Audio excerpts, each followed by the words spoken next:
Diwali. É un dos días máis importantes do ano na India. Simbólicamente representa a vitoria da luz e a verdade sobre a escuridade e as dificultades. Durante Diwali a xente estrea roupa nova.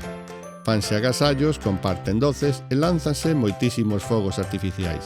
Ao caer a noite, ábrense portas e fiestras e colócanse lámpadas de aceite e candeas, para que a deusa entre e permaneza todo o ano nas casas de todos. A alborada é tradicional lavar o pelo, Nadal.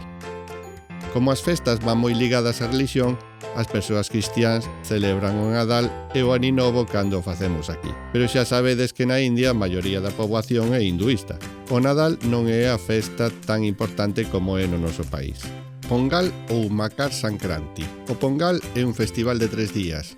O primeiro día organízanse fogueiras, o segundo celebranse a festa grande e o terceiro día hai competicións de carros de bois, cometas, celebranse principalmente no sur da India, no mes de xaneiro.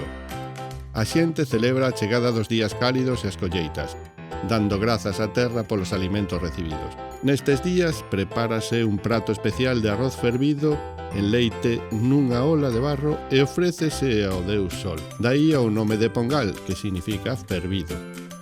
Holi. O festival Holi celebra o final da estación invernal, que normalmente coincide con finais de febreiro ou principios de marzo, co inicio da primavera.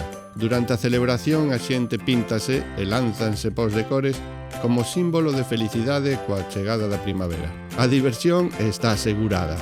Celebración do aniversario.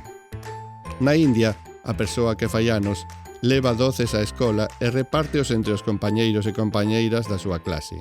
Tamén é típico celebralo con globos, xogar xuntos no recreo e mesmo poñer música de películas e bailar a coreografía todos á vez. Ese día especial usan roupa nova de moitas cores cando van á escola